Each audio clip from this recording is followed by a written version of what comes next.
Making clay bases for your miniatures is a great way to produce custom pieces with amazing detail. It's a straightforward process, and with your favorite texture rollers, you can produce as many bases as you need in a short time. Files for the 3D printed tools used in this video are available to all of the amazing patrons and members that support our work. Let's jump right into it. Here's what we'll need.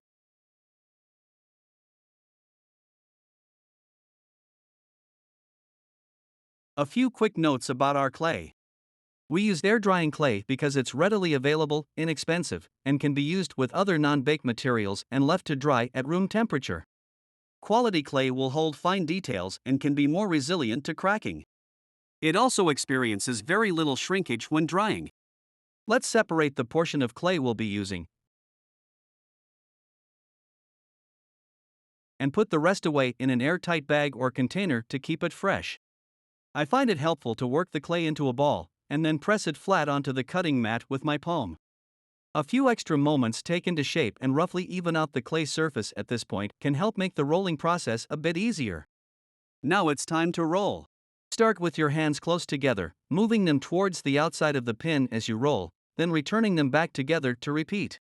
We can rotate our clay or rolling surface to shape the clay and spread it evenly.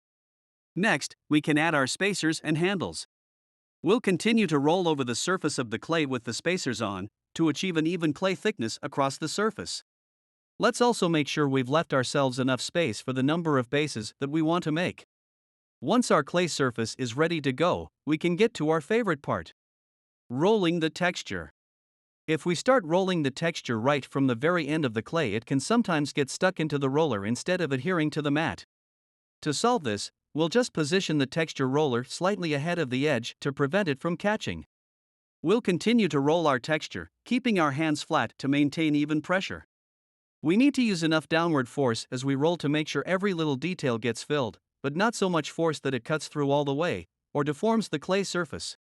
The great thing about using clay is that it allows us to practice and get better and better at these techniques. Now that our textured surface is ready, it's time to cut out the bases. Whether cutting bases or base toppers, we'll be using the same process.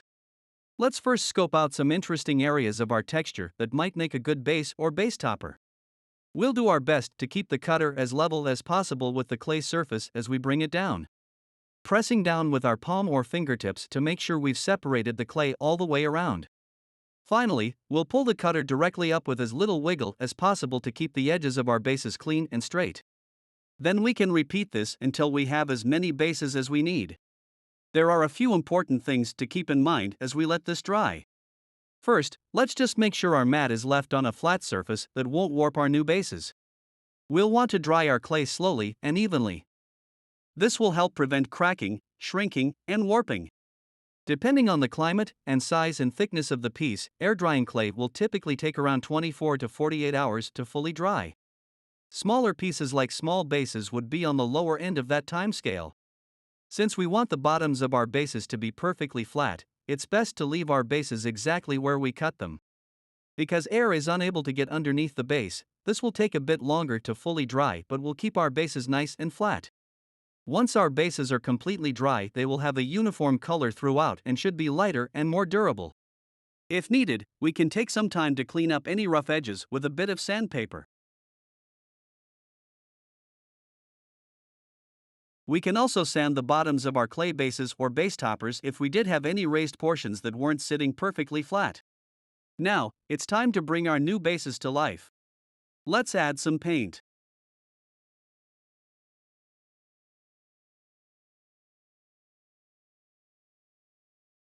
Add some base scatter?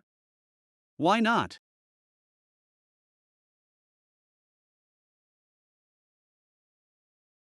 For any base toppers, now would be the time to glue them onto their bases. There we have it.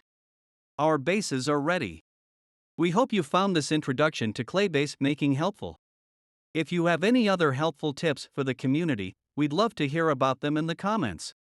Feel free to leave us a like if you enjoyed this one, and also let us know what else you'd like to see in this series.